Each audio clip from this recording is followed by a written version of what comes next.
Divas, welcome back to another episode of the Other Girls Club podcast. I'm back in the studio with a very special guest and a very tiny, fluffy little guest as well. The guest is Oenone. Oenone is an author, podcaster, and London's very own Carrie Bradshaw. Oenone is a voice of reason and guidance for 100,000 of followers on topics such as dating, fashion, and the social climate.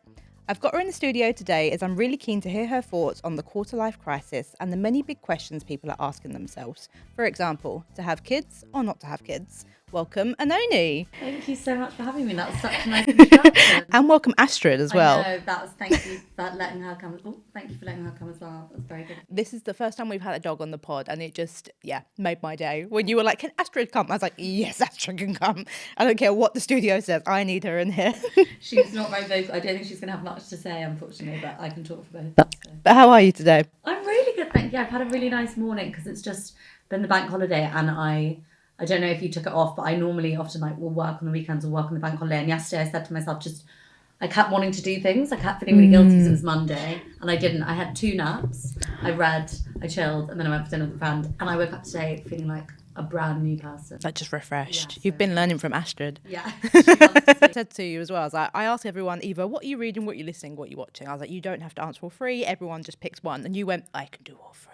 So you still don't have to do all 3, but tell me, surprise on me. What have you been consuming? Okay, so I'm currently reading, I'm reading 2 books a minute. The one I want to talk about is I'm reading The Offing by Ben Myers, which was recommended to me after I read In Memoriam, which is a beautiful gay love story set in World War One.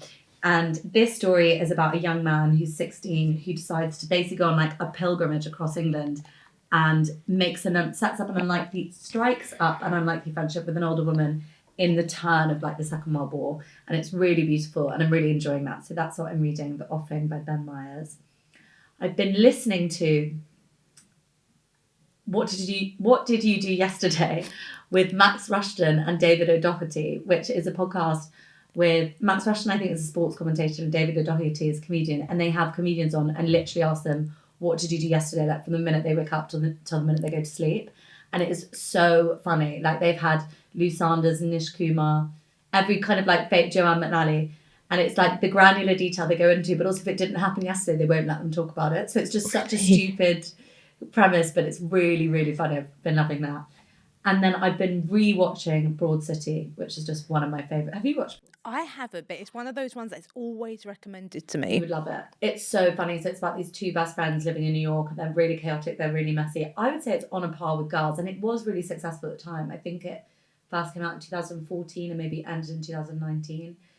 But they're out, they're shagging, they're smoking weed, they're like making loads of mistakes, getting fired from their jobs. And it really holds up as being like a very funny show. And actually for some of the topics we're going to talk about, there's that really famous meme where it's one of the main... What am I, 27? Yeah. What am I, a child bride? Bride? I knew it was that one, yeah. So a lot of the show is like based around that. It's really funny. So I've been really, really enjoying rewatching that. So that's my 3. Okay, well maybe my homework will be to go away and watch this. Yes. That can be my homework. But I mean, you brought up the topic there of what we're going to talk about, and the bulk of what we're going to talk about is the quarter life crisis, which doesn't just have to be at 25, because I remember my dad trying to explain to me once, he was like, oh, but midlife is just like 50.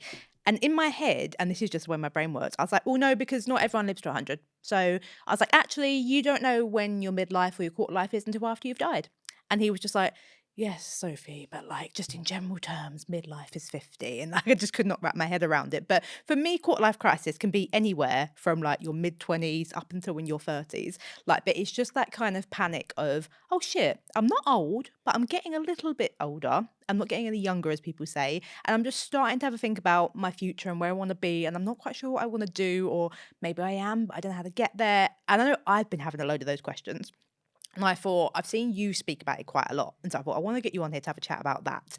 But before we do, I thought it'd be good to kind of have a bit of a reintroduction to Oenone, because I feel like I have followed you since I was at uni. And I'm thinking back of the tiny tank days, the fitness days. But I feel like if we're going to talk about the future and having a quarter life crisis, oh my God, a quarter life crisis, then I feel like we need to have a bit of a reintroduction to the early days. So how did you get started on social media? So it all started, I was studying English literature at uni with a view to eventually hopefully get into writing. I mean, actually, I had loads of aspirations when I was at school. I wanted to be like an actor and a singer, and then I wanted to be a doctor. I still kind of want to do everything.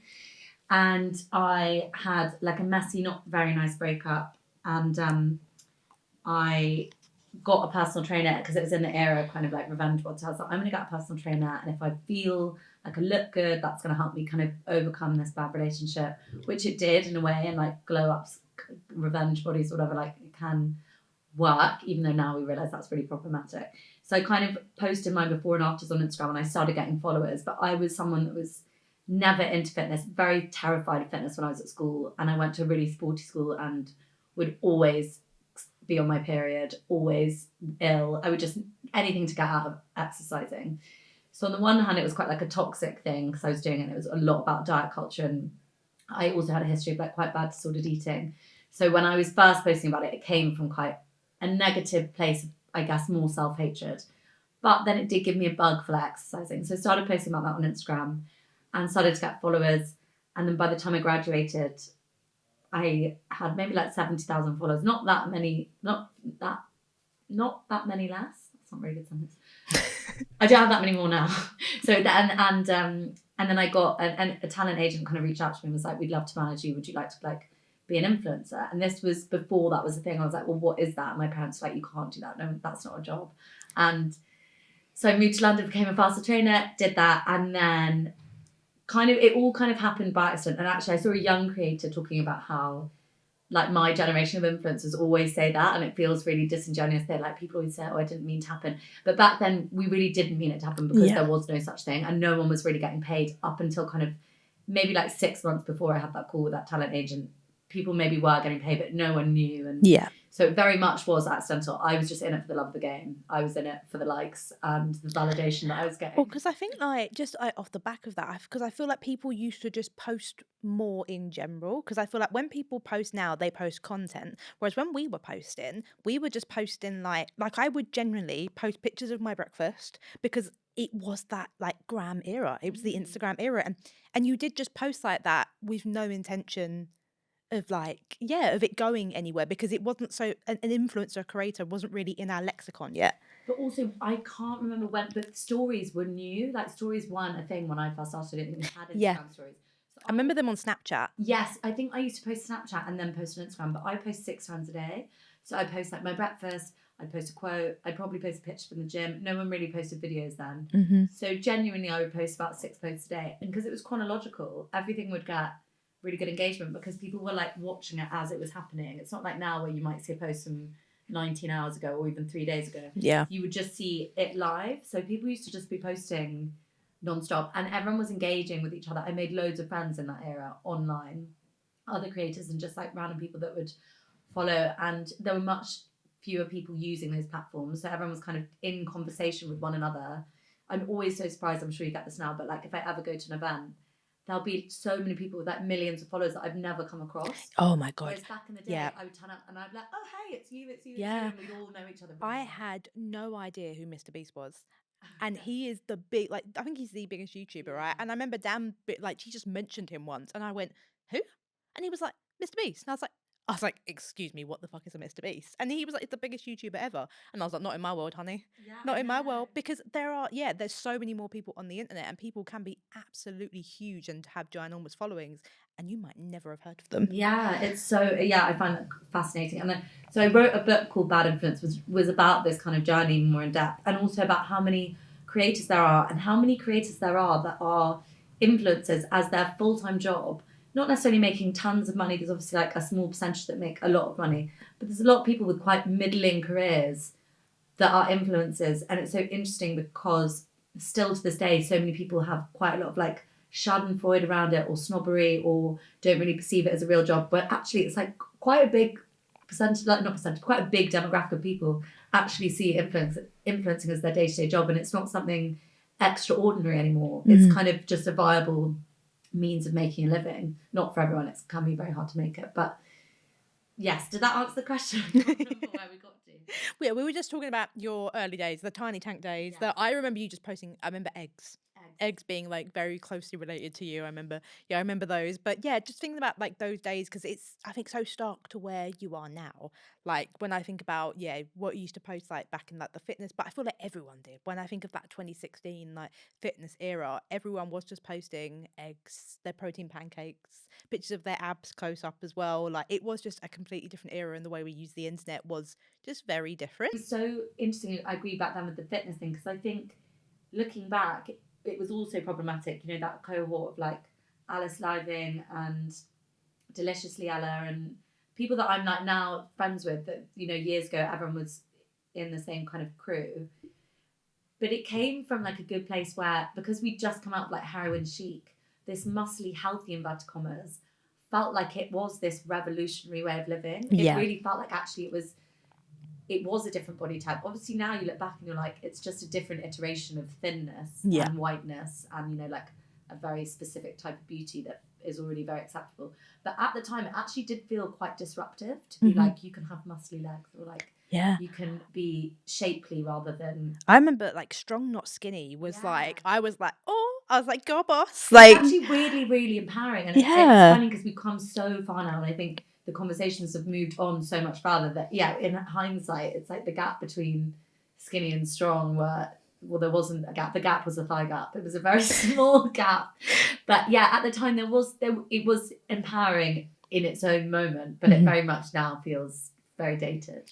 I feel like there are some people where it may be like younger people, if they saw some of the conversations or posts from like 2016, I felt like maybe it would give them like an aneurysm, because some of it, I think back at them like, oh, that's problematic. Like some of the obsessions that people had like around that time, like even things like so niche things like grenade bars and protein pancakes, but it was so part of that lifestyle, like it was so intertwined with it. It was just such a different world, I feel like. Do you know, I think also when I was growing up at school, pretty much every girl I knew had some kind of disordered eating, and I definitely did, and I used to struggle with binging and purging, and also just general really bad understanding of food.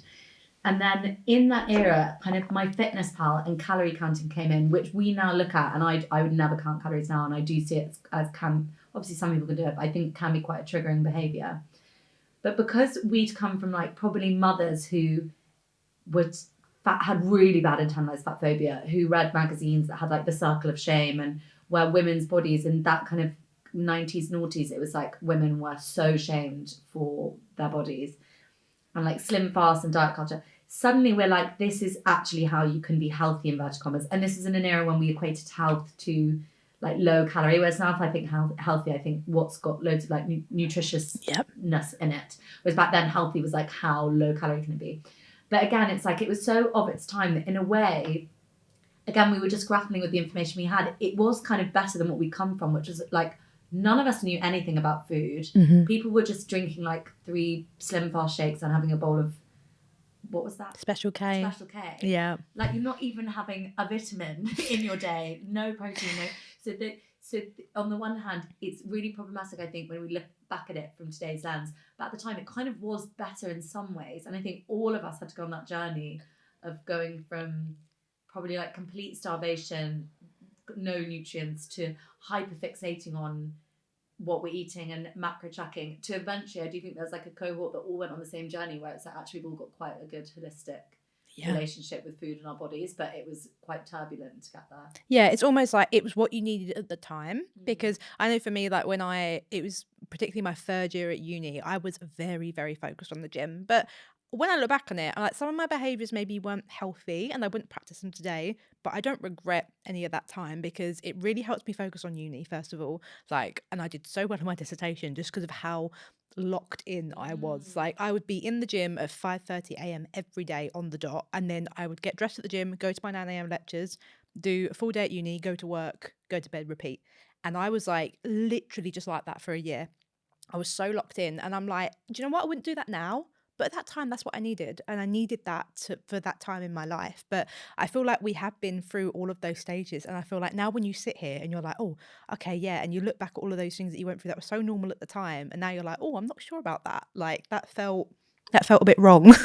Even, it was interesting, because even like a few years ago, I wouldn't let myself go to the gym too much, because I was worried about like when we were really in the conversations around, and this is again everything's so cyclical because we're coming back into like heroin chic, the rise of Ozempic, all of that kind of thing, and that those kind of bodies, that kind of thing feels like it's coming back into fashion. But before that, before the pendulum swung back, we were really having these conversations about, you know, women are eating in a way that is disordered and it's been completely normalized, women are over exercising.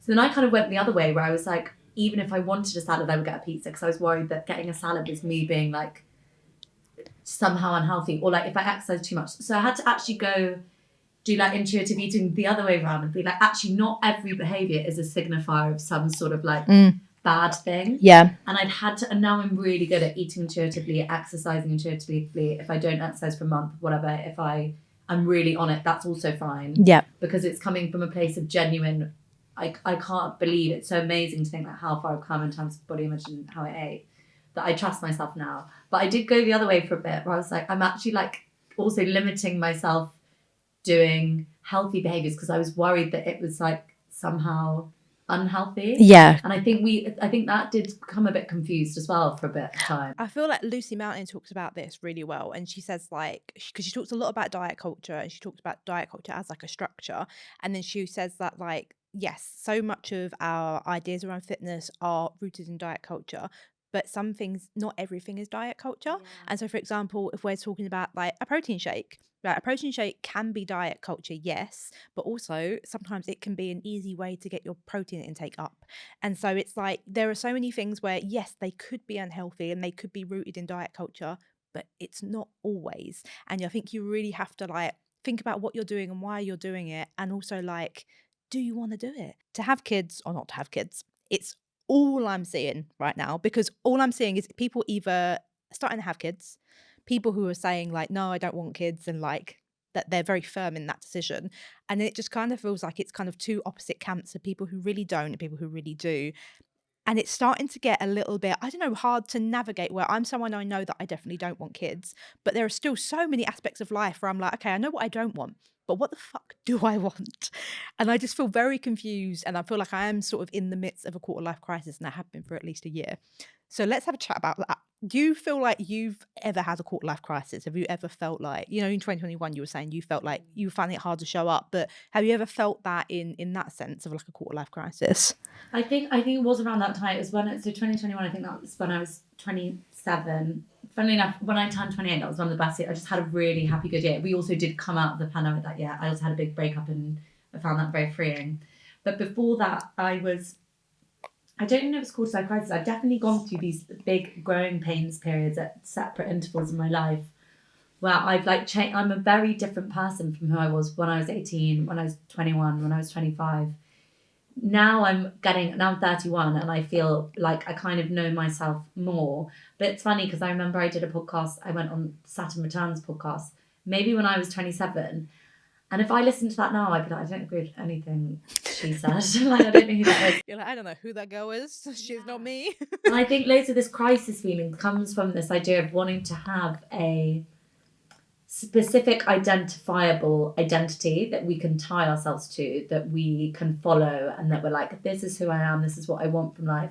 And when we start deviating from that, it can make us feel quite stressed because we're like, well, what am I supposed to be? And I think a lot of that, you get a lot of that feeling in your 20s, because as you approach 30 is the age which, you know, in pop culture and in media, and especially as women, it's like you arrive and you're suddenly this woman.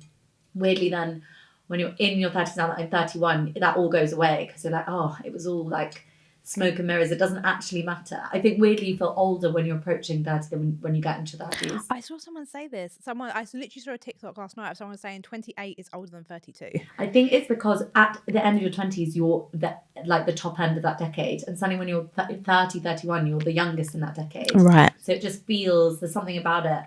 And it's also, there is a relief in a way, because when you're in your 20s, you also have the burden of being like the youngest in the room. And like, there's a possibility of like Forbes 30. There's kind of a pressure that comes with, what am I going to do in this decade that would actually be really impressive if I did it in my 20s? Because when you're in your 30s, it's like, okay, you actually are, you know, you're an adult now. You're like, you're no longer the young one, and it's not that impressive if you do something, which is actually really nice. It's like, yes, I should be accomplished, and you don't have to be this ingenue who's like really impressive. So I think that quarter life crisis, yes, I definitely, a lot of mine have been to do with relationships, I think, struggling to find out what it is that I really want. And when it comes to children, I always thought, I didn't even question it when I was younger, I always thought I would be a mum and that I would have children. It wasn't even like a question. And then after I had that breakup, and we broke up in 2021, my partner and I, and I was kind of properly single for the first time in ages.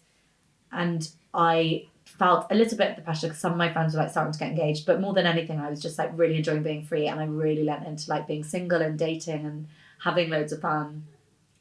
And then I got into like an on and off relationship with a really lovely guy who I'm still friends with now, but we eventually broke up. And when we were together, I really was like, at certain points, I was like, God, I really want to have a baby. And then when that ended, I suddenly started to question, I'm like, do I want to have a kid, or am I just really freaking out that I'm like turning 30 and like suddenly like my eggs are going to dry up and I'm going to be in hospital? And I was looking at my life and like all the things that I wanted and the things that I haven't achieved, and also like my financial security and stuff. And I was like, I don't think I'm in a position to have a child right now. Like I'm not probably financially stable enough to have a child.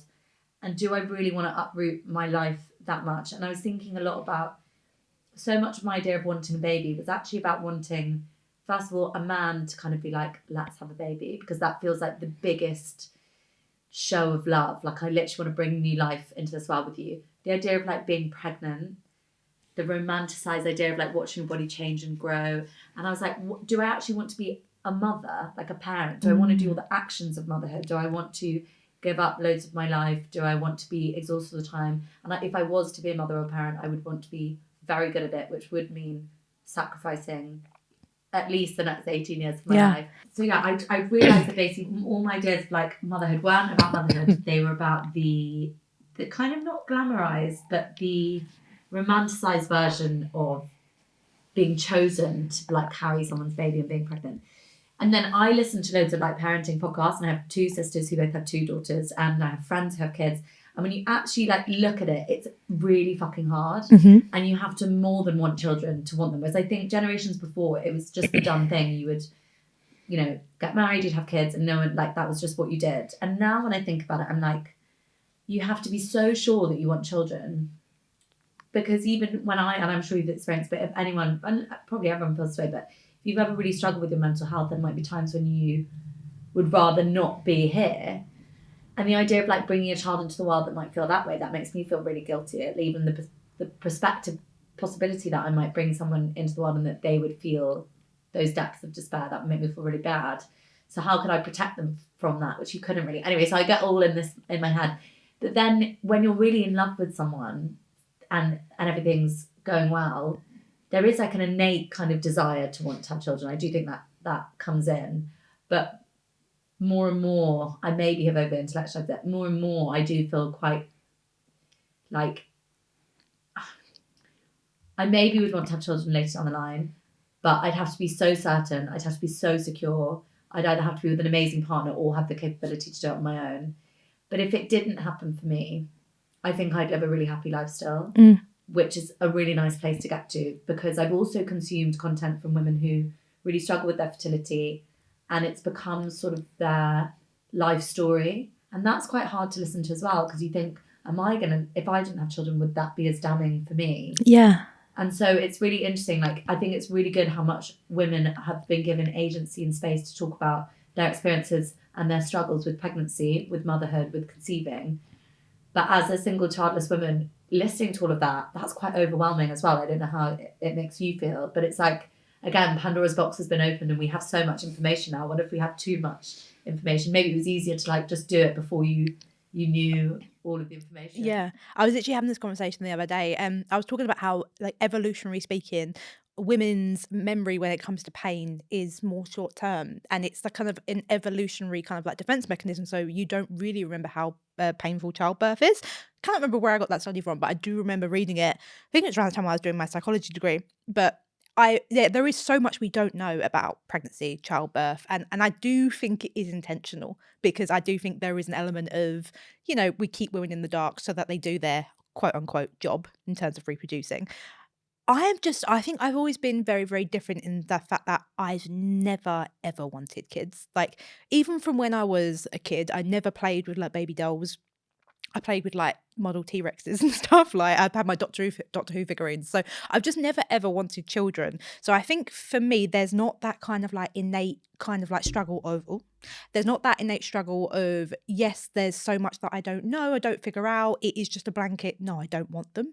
And people always say, oh, but why? And then people always put it down to, oh, it'd be because of the relationship with your mother. Because I obviously don't have a relationship with my mother. My mother was abusive. So, and a part of me is like, yeah, maybe that is it. But also maybe I just don't want kids. And I think I'm asked so often to justify, "Oh, but why? But why?" And I think sometimes I just think, I just don't want to. Like, I don't know, like for me, it's just, I do not feel it. Like I don't feel that kind of like, some people look at kids and they're like, oh, I feel nothing. And that's not because I hate kids. I think hate is a very, very strong word. And I feel like when people really just don't want kids, people automatically assume they hate children. But for me, it's not that I hate children. I understand what children need. I respect them, and therefore I don't want them. I want children. I want people who have children. I want those children to be well looked after. I want them to be loved. I want them to be safe and secure and to grow up to be happy and with all the opportunities that they deserve. I Not only can I not give that to a child, I don't want to spend my life giving that to a child. So I'm not going to have a child. I think it's so funny when people really want to question people that say they don't want children, because the question we should be asking is, why do you want children? And the minute I started asking myself that was when I started to wonder, do I? Because as we said, like, it's such a big physical toll. It's emotionally, also there's so many complications that can come from birth that you really can't predict. And like a lot of women suffer with psychosis after, and as someone like with mental health, again, I get really worried about, would I get like really bad postpartum depression? Anyway, so there's loads of things. And also being a parent is, I think, takes a lot of, you have to be obviously so selfless, and I think put your child's needs first and always be up to date on like the best ways to kind of like gentle parent, do all these things to make sure that your child, is going to be raised in the safest, happiest, healthiest environment that they possibly can be. And when you take all of that into account and how tired you're going to be and how much they cost and how much of your own life you'll have to give up. Yeah. Because I know everyone loves to say, and maybe it's more of like a 2000s thing where people are like, women can have it all.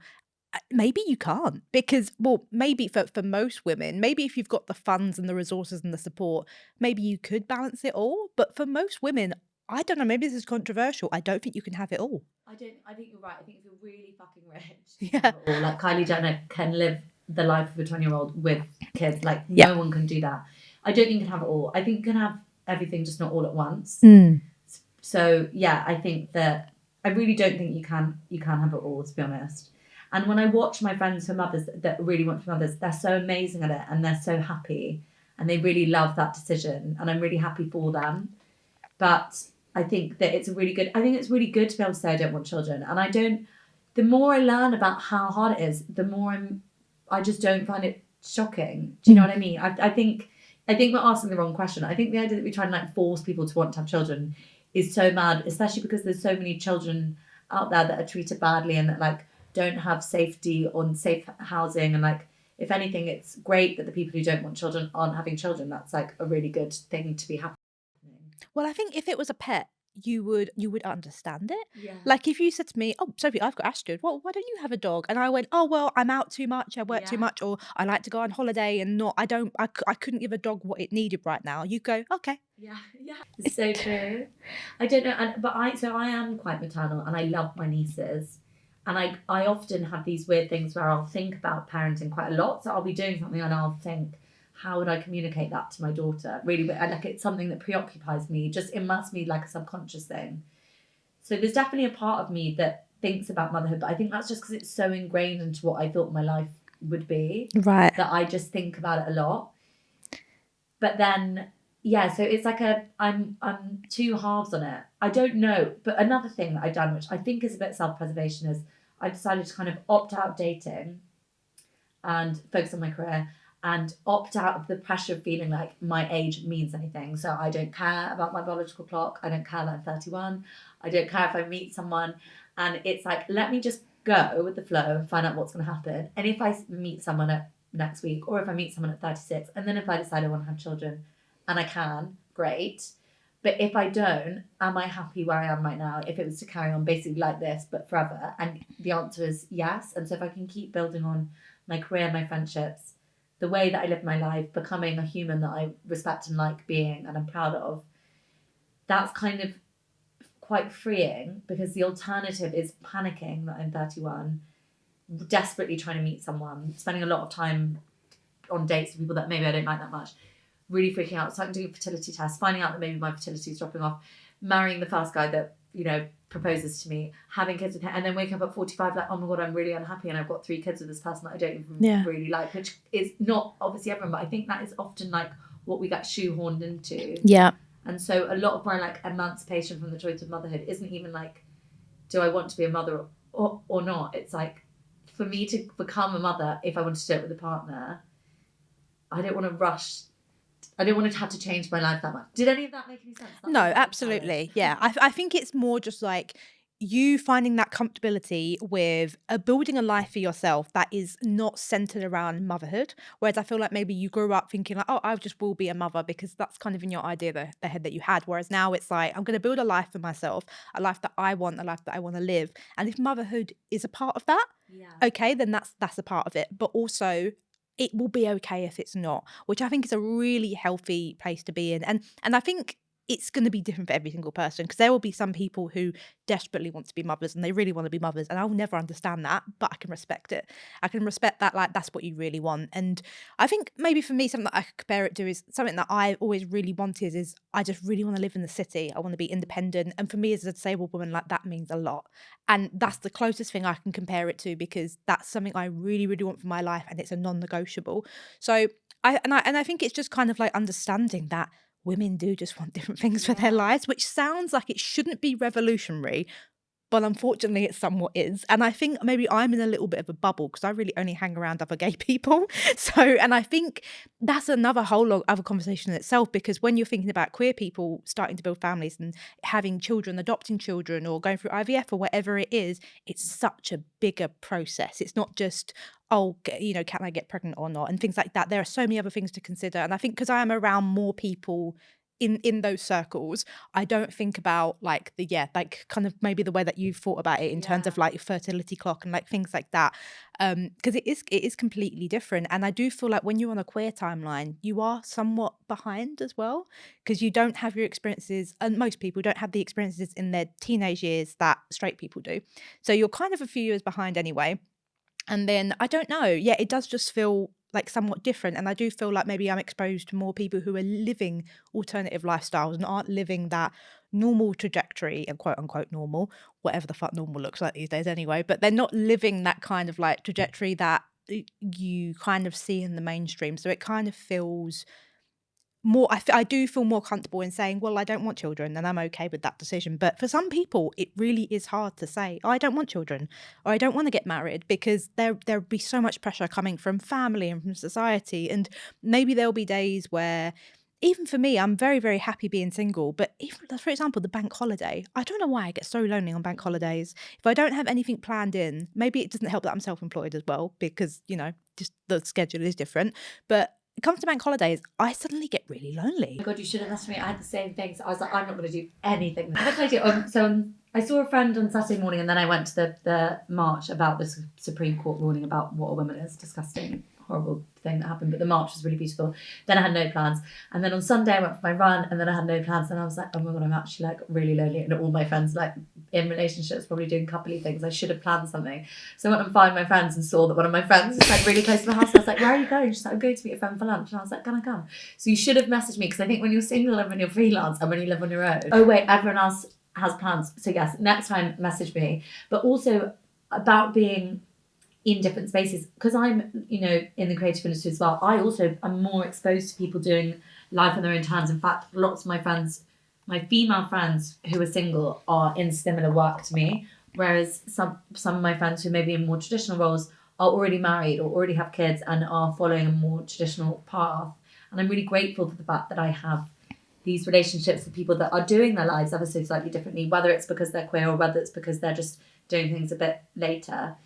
But one thing one of my friends said to me, she's got a baby now, was she was like, culture's changed so much. She was like, you can go around saying, I don't know if I want kids. But if I say to someone, I desperately want to be a mum and that's all I want to be, people are a bit like, That's sad, kind of. You're Yeah. a loser. And it was a really interesting conversation we had. It was when I think she just got engaged, and she was like, I feel embarrassed, but this is all I want. Like, I want to get engaged, I want to get married, I want to have a kid, and ideally I'd love to be like a stay-at-home mum.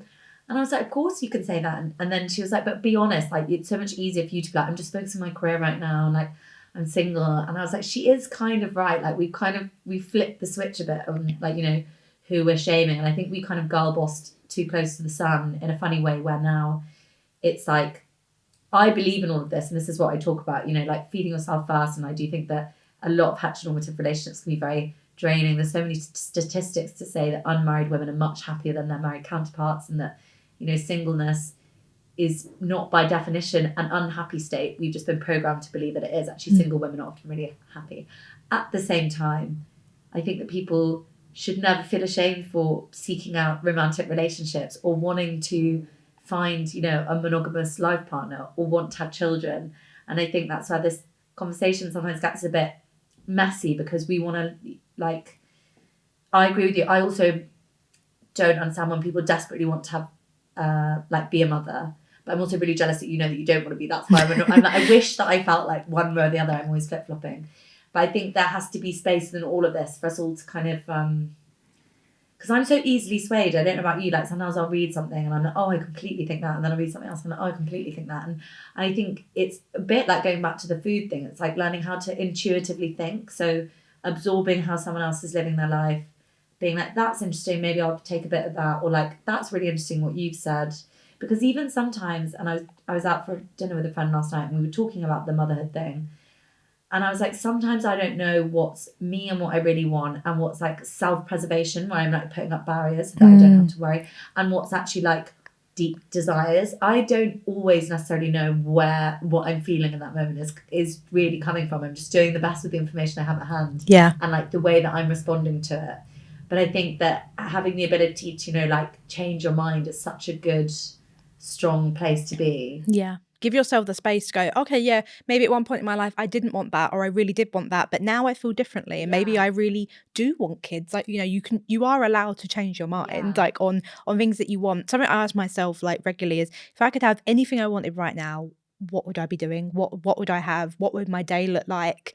What would the people around me look like? You know, as well, like, would I have a partner? Would I not? And I ask myself those things because I think sometimes as well, I get so sort of strapped onto the, like, I don't know, the machine of doing life, that sometimes I forget to ask myself, like, what do I really want right now? What would my life look like? And sometimes I do just check in with myself and be like, do you still want this? You know, and sometimes I go, actually, no, what I wanted a year ago, I don't really want anymore. But I do kind of agree, like, we did kind of girl boss a little bit too close to the sun in terms of like, because ultimately it comes back down to judging women and their choices.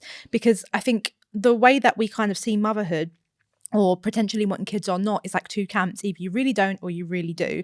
And I think just because I know that I really don't, and I'm very firm in that, I would still, if I had a friend who did want kids, of course I would still be active in their life. I'm not going to suddenly cut them out and whatever. And I think sometimes that's an image people have of women who don't want kids, that were just like Cruella de Vil, like going around like cutting, you know, those people who do have kids out of our life. But absolutely not. And I, you know, do still have like so much respect for that choice to want to be a mother. And I think we need to separate this idea that there are two separate camps. And I just think we should, well, first of all, we need to actually just come together more, because my decision in not wanting to have kids, it should go hand in hand with your decision to want kids. Like, it should be part of the same thing, which is freedom of choice.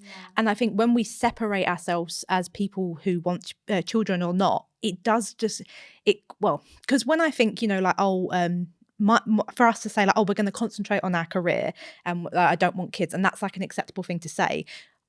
I think that's an acceptable thing to say now, because the thing we're concentrating on is still capitalism. It's still serving the world in the structure of capitalism. And before, when women, you know, maybe now a woman will be judged for saying like, oh, I just want to be a mother, I want to be a stay-at-home mum. Is that being critiqued now? There is an element of, for me, I would be worried about your financial freedom and your financial security, because that can be a dangerous thing within relationships, but obviously that's case by case and whatever. But also, is it somewhat judgy because you're not contributing to capitalism? And is that kind of some subconscious kind of judgment there of, you either have to contribute either to capitalism or to the world population. Yeah, or like domestic unpaid labour in the house. Yeah. Because probably as a stay-at-home mum, you end up doing more work because you're genuinely in the house, like looking after the kids all day long. Yeah, it's interesting, isn't it? And also, I think it was such a funny thing. So I'm someone that always used to be in like long-term monogamous relationships. So I've had a few long-term relationships. And I always saw myself as a relationshipy person. But as I said, I'm quite easily swayed by other people, and I'm quite, especially in like a heteronormative relationship, I do become quite malleable, especially to like a man. And so going back to that intuitive thing of just trying to like figure out like what do I actually want and what do I need, and like kind of just clocking off from romance for a little bit and like getting into myself has been really helpful. And at the same time, like that kind of, in order to do that, deciding, you know, let's just do this idea, like play it out. What if I don't get, you know, that happy ending? That's not the happy ending. What's it called? The like fairy tale happy ending kind of thing. But one of the things that I realised when I was thinking about like, do I want to be a mum? I don't know.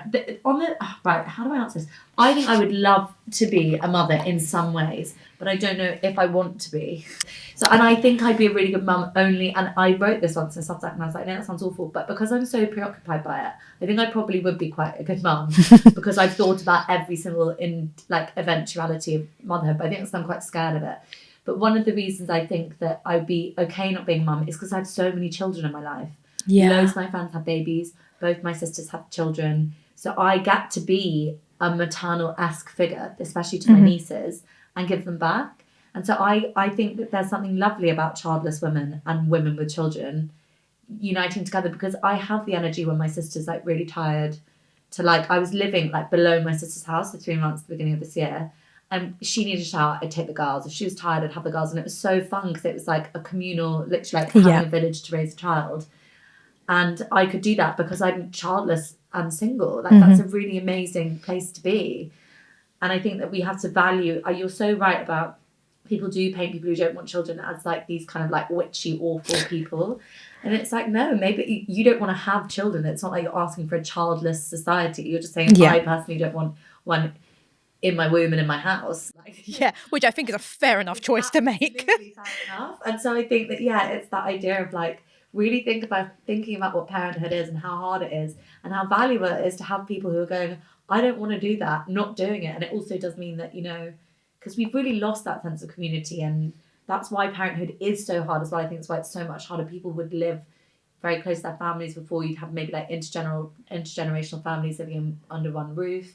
You would have, you know, kids playing out in the street and everyone would just be watching, and that was so individual, and people can't afford to live even on like 2 incomes with a child. It's extortionate. So, and to go back on as when you're saying, you know, you imagine your future, I do that sometimes. I'm like, if I close my mind, like where would I love to be in 5 years?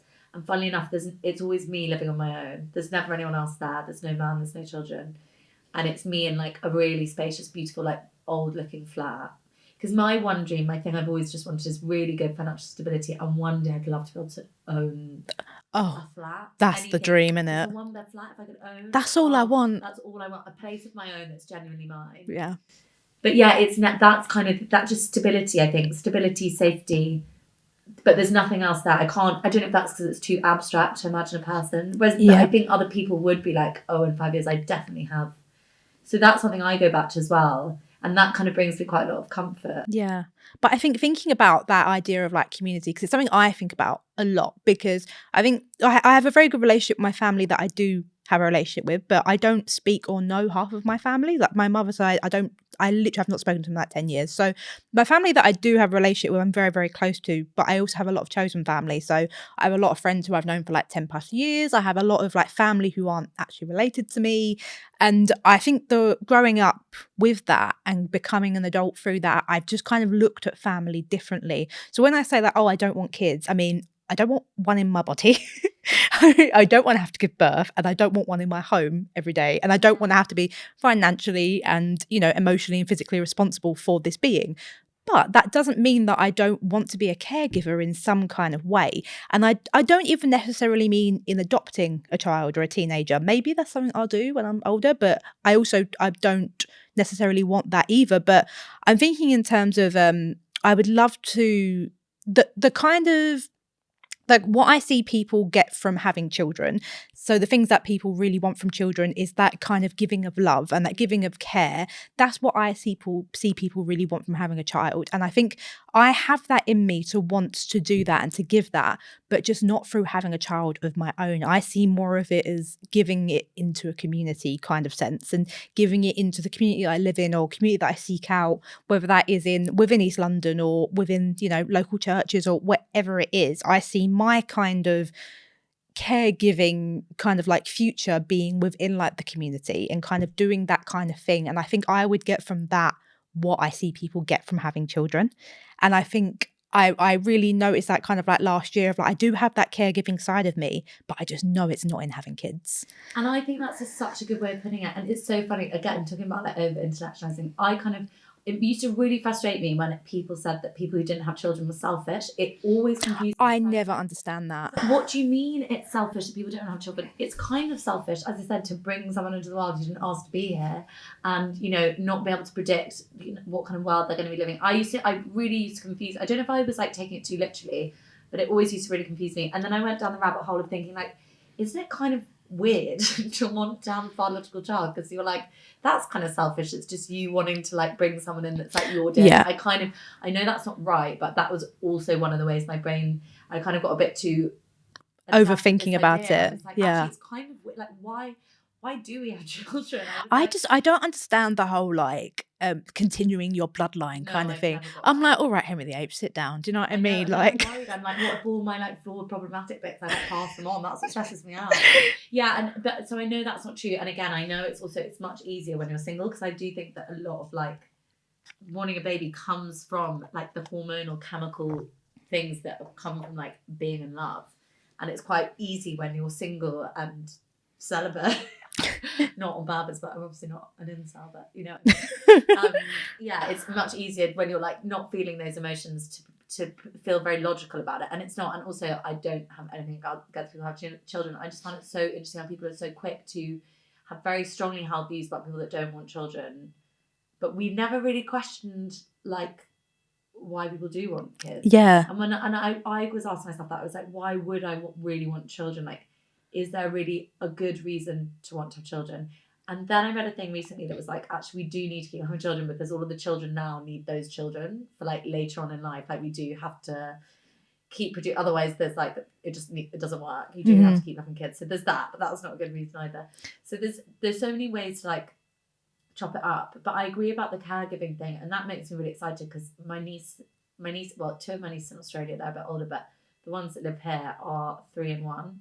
And I'm so excited when they're teenagers and I can like talk to them about things that like maybe my sister won't be able to talk to them about. Yeah. Or take them out or like just do fun things with them or have a really close relationship that's like aunt mother adjacent, where they feel like, and that makes me really excited. And that's how I think no matter what happens with me, I'll always be able to have access to that sense of nurturing and mentoring.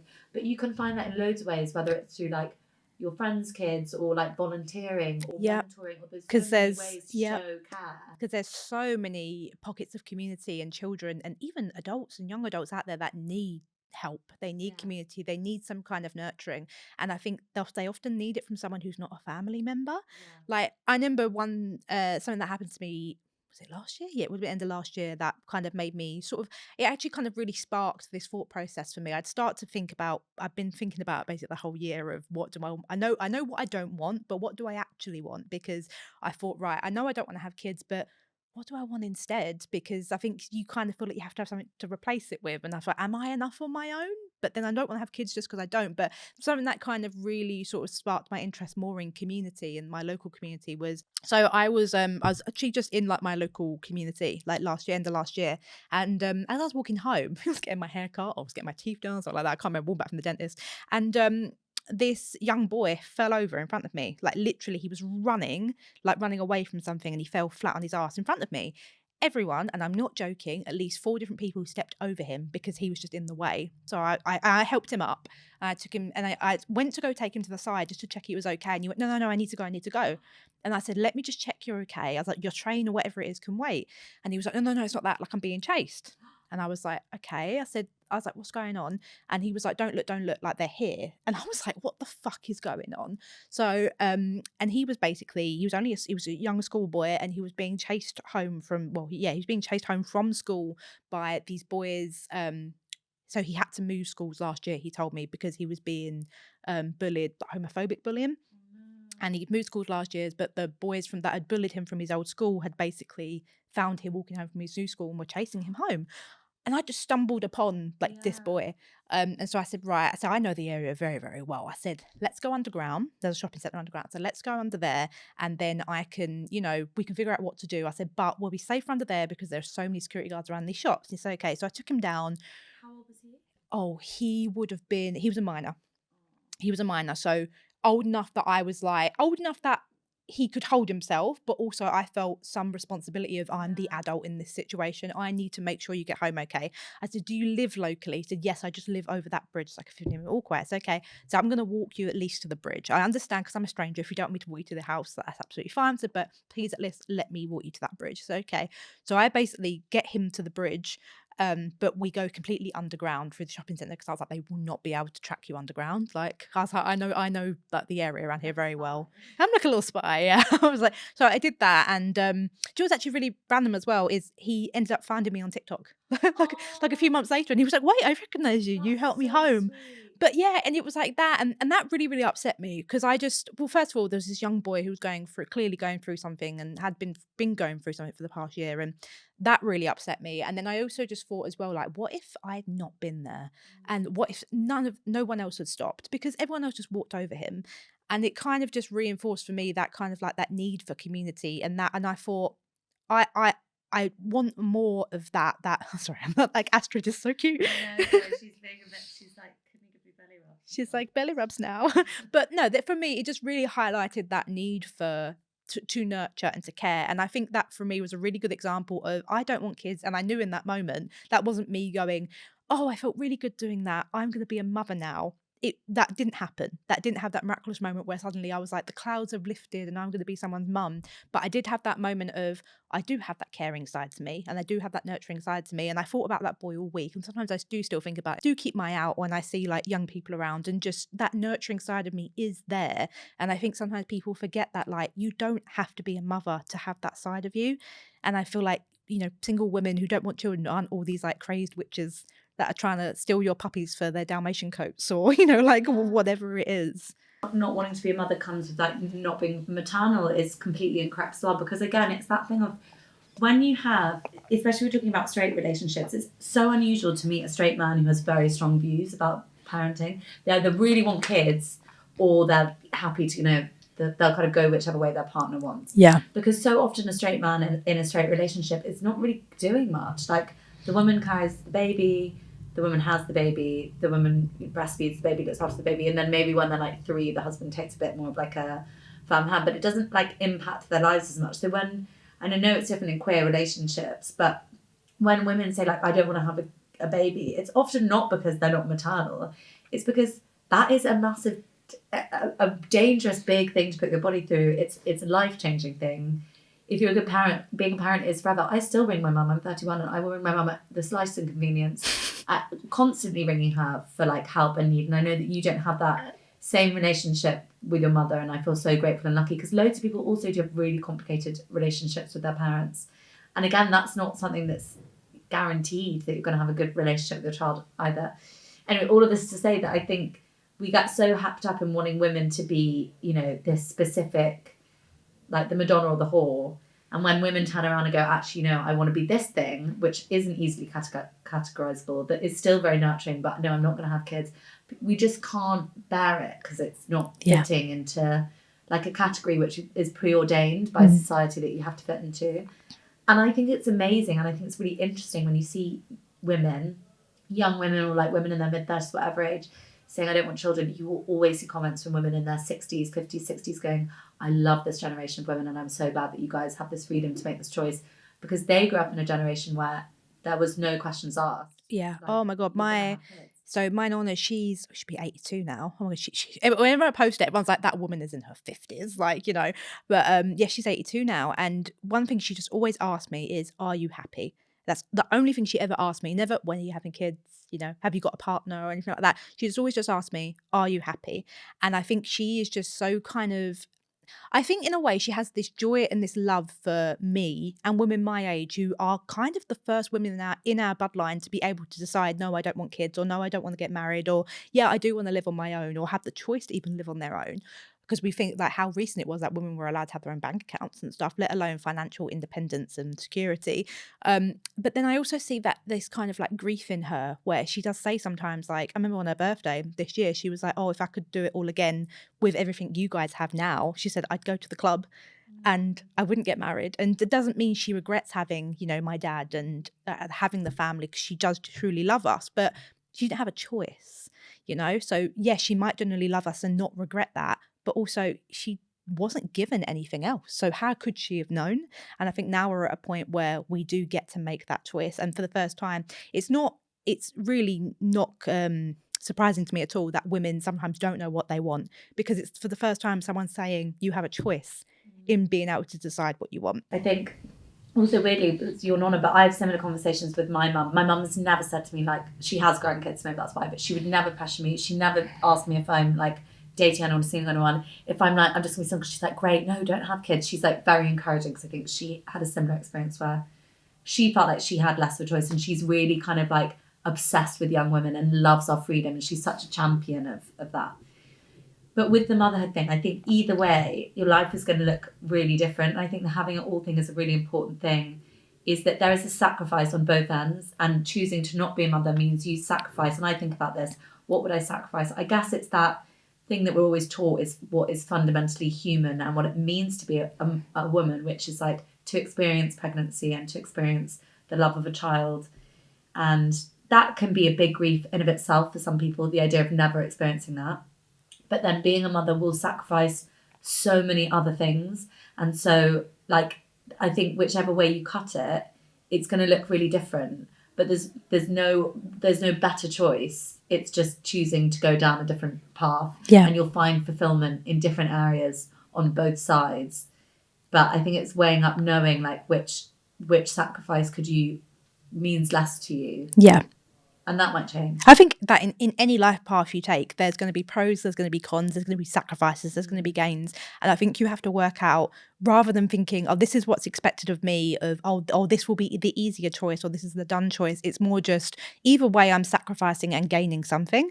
So what is it I want to lose and what is it I want to gain? That is just, I think, the biggest question of all, which is such a hard fucking question to answer. Like, but I feel like we could literally talk about this all day. I'm already thinking like I might bring you back on for another episode if you want to come on, because I just feel like we could just chat for absolute days about anything in the world. But thank you so much for being here. I've got one final question I'm going to ask you, and that is, how are you chasing joy this week? How am I chasing joy this week? Oh, shoot, how am I chasing joy? Do you know, okay, how do I say this shortly? I have, not just this week, this year, doing this thing where I'm like, every day is a fresh day, and every day I've just got to find the good. I try not to think about the big picture at all, because sometimes the big picture, including motherhood, including like, where am I going to be in 5 years? Sometimes thinking about that's too much. So every day I wake up, I wake up very early, and I get through each day and I try to make like a good decision up until the end of that day, and like get out and do my run, or, you know, walk Astrid, or feel happy and good in that 24 hours, and that's it. And every day is start new.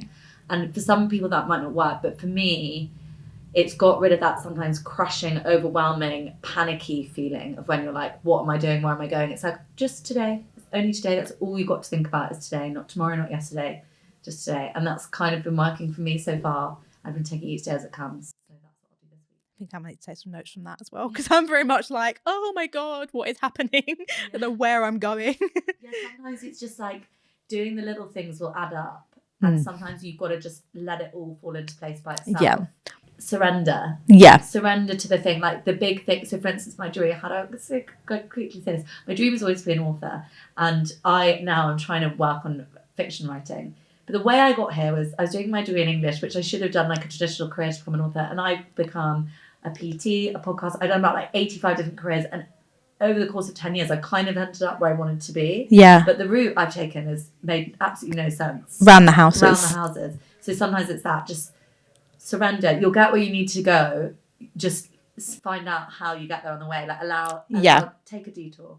Take a detour if you need to. Yeah, long way round is sometimes the best way round. Yeah, but thank you so much for coming on, Oenone. I will be getting you back in for part 2 because I can already hear the requests of being like, you need to talk more. Thank you for being here. Thank you guys for listening, and we'll see you in the next episode.